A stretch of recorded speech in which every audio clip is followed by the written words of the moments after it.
그렇다면 이 노벨상을 받은 한강 작가 도대체 누구인지 궁금한데 한번 자세히 살펴볼까요? 네, 어떤 인물인지가 관심이니까 좀 정리를 해드리겠습니다.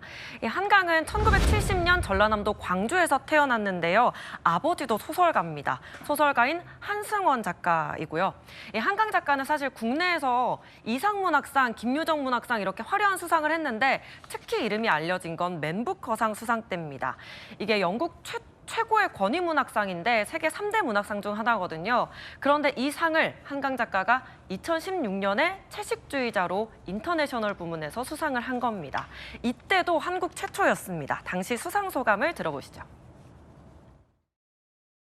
The Vegetarian by Han Kang.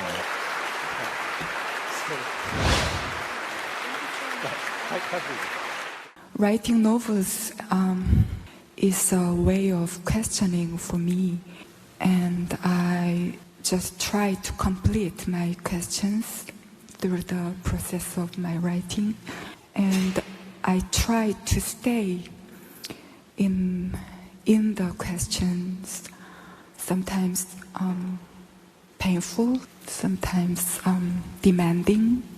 저는 한국 문학을 읽으면서 성장했고요. 그리고 지금 한국엔 아주 훌륭한 좋은 작가들이 많기 때문에 제가 한국 문학을 읽으면서 느꼈던 기쁨을 뭔가 함께 나눈다면 굉장히 좋을 것 같습니다.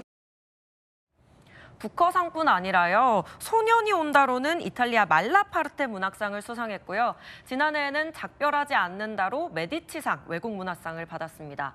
이 메디치상도 프랑스 4대 문학상으로 꼽히는데요. 메디치상 수상도 한국 작가로 처음이었습니다. 한강 작가는 소설이 아닌 시로 먼저 등단했습니다. 대학을 졸업하던 해인 1993년 문학과 사회, 겨울호에 서울의 겨울 등 시 4편이 당선되면서 시인으로 등단한 거죠. 그리고 1994년 단편소설 붉은 다츠로 서울신문 신춘문예에 당선되면서 소설가로 데뷔한 겁니다. 이후부터는 장편소설을 출간하면서 작가로 자리매김한 거고요. 그렇다면 이 한강 작가가 이렇게 훌륭한 글을 쓸 수 있게 만든 영감의 원천은 뭘까요? 네, 한강 작가의 가족, 문인 가족으로 유명합니다. 한 작가에게 문학의 길이 필연과도 같아 보이는데요.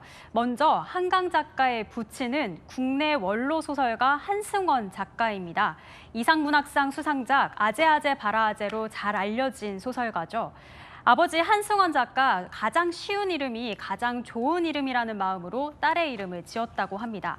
한 작가의 오빠 한동림도 등단한 소설가고요. 남동생 한강인도 소설을 쓰는 만화 작가로 알려졌습니다. 그렇군요. 그렇다면 이 한강 작가의 문학적 감수성은 아무래도 아버지의 영향이 크겠군요. 예, 그럴 것 같습니다. 이 부친 한승원 작가도 오늘 한강 작가의 수상에 대해서 소감을 밝혔는데요. 한번 들어보시죠. 나 그 소식 듣고 당황했어요. 우리는 깜빡 잊어버리고 있었어요. 기대하지 않았어요. 그런데 혹시라도 우리 마나님이 안 되면 나이 아직 어리니까 몇 년 뒤에 탔으면 자고간 우리들이 살았을 때 탔으면 더 좋겠다 그랬어요. 그런데 보니까 저도 실감이 안 나는 느낌이었어요. 세상이 꼭 빨갛 뒤집어진 것 같은 느낌이 들었어요.